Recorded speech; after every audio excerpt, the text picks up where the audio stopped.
And so I still have got the carcass of it, an LG G6 from 2017.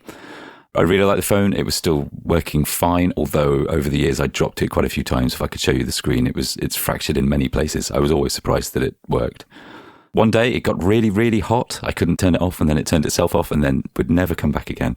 So I kind of lost everything overnight, completely unexpected. Really wasn't in the mindset to buy a phone. Also, this was a bad time of year to buy a phone. It was about a month ago. And so I had this Pine phone, and I thought, well, this is the perfect opportunity. While I do some research on what phone I should get to replace the LG G6, I'll use the Pine phone. Surely I can at least use it. Like everyone, I can't remember the last time I actually used a phone for phone features and functions. So really just getting Firefox to work on it would be enough. But yeah, I was wrong. Yeah, because the spoiler is, it took you how many days to dig out a Nexus 4? Well, that's true, actually. I did end up using a Nexus 4 with Lineage on it. And in fact, I think I even got it right up to a Lineage 10 or 11. But I really did try the Pine phone. I had Ubuntu Touch from when we'd done the podcast episode. I do like Ubuntu Touch. It's probably my favourite environment on there, but you can't yet make calls and receive messages on it reliably. So I went quickly from Ubuntu Touch to Plasma Mobile, running on Manjaro ARM, actually, because the latest packages are from Manjaro ARM and the Pine phone with the latest kernel. As it turns out, I had a bit of a bank problem, and I needed to get the one-time password texted to me, an SMS message. So at this point, I was desperately trying to install an OS on it that would just reliably receive a text message, and I actually have bad coverage here. So the combination of bad coverage where I live and the phone meant that I never received the message. I was walking around the garden. So I stuck with it for a couple of days trying to get this to work. Plasma Mobile, I then started to get a bit fed up with switching between the apps. It's not really made for the instant kind of access that you typically need when you need to do something quickly. I know the acceleration's not there, and the phones are still relatively cheap, and so I'm not expecting much, and I know this is still beta as well. But the combination of not being able to accept text messages. So then I have ended up on Phosh, the kind of GNOME Wayland build for Manjaro ARM, and for others as well. And I kept that on it, despite the fact that I still couldn't get text messages and not receive phone calls. In the end, in use, while I was still trying to use the phone, which was for about a week, I ended up with Phosh. I found that the best UI. It's got quite a nice feature where when you swipe up on an app, the app stays focused while you can see the other apps that you launch. There are things that works, but it takes a long time to load an app. There's no proper caching in RAM to be able to switch between apps. It runs out of memory and crashes and turns off, which may be the kernel and the cutting edge nature of running Manjaro ARM. But the real clincher came when I went to pick up my daughter, and I was using data so that we didn't have to do SMSs. The data didn't work on Telegram. I tried to call her instinctively, thinking I'll just have to call her, and I couldn't get through to her. And in the end, it took us about 25 minutes to find each other.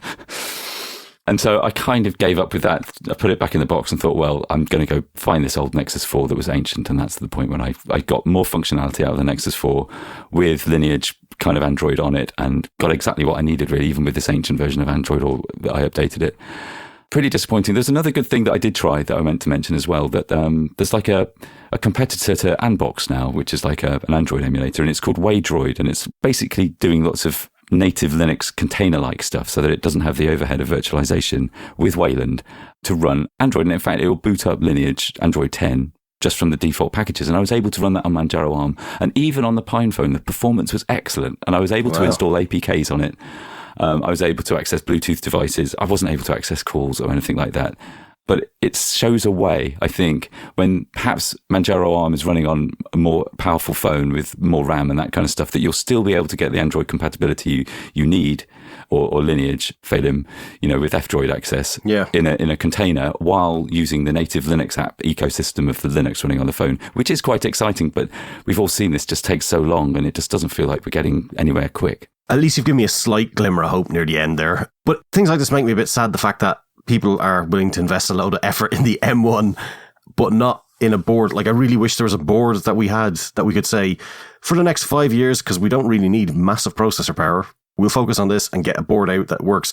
Because I think the Pine phone might be a fraction too underpowered for a lot of stuff, or might require so much optimization that you're sort of optimizing too early all the time, and you're burning a lot of resources. But still, there can't be that many boards out there that are so top secret, they're doing something so amazing that they couldn't just go, oh yeah, I have this thing from 5 years ago, it's as good as a OnePlus 3T or whatever, and we have a open development platform that we can have, and they can just keep making the damn thing. It's the small things. Like I also, like I went out for a run and I put my Bluetooth headphones on. The headphones appear as left and right separate devices on the phone. Like, I paired them both.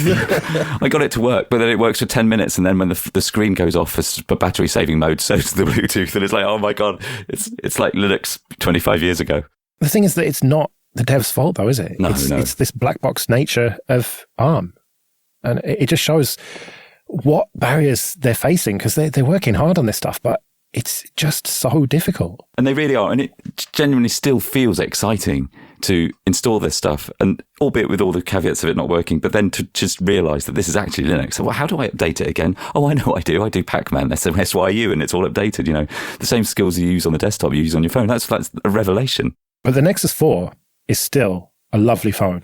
I mean, it's underpowered and it's old, and it's going to run old versions of Android and old kernel and everything, but that is still a lovely phone. It must have been just like, going to that from the Pine phone. It really was. It was like, especially with the bank stress and everything, it was like getting into a warm bath. It felt just like an ultra-modern new phone. Everything moved quickly. It did what I predicted it to do. You know, switching between tasks or loading Telegram or getting a text message. It just worked. And Firefox on it too. Okay, this episode is sponsored by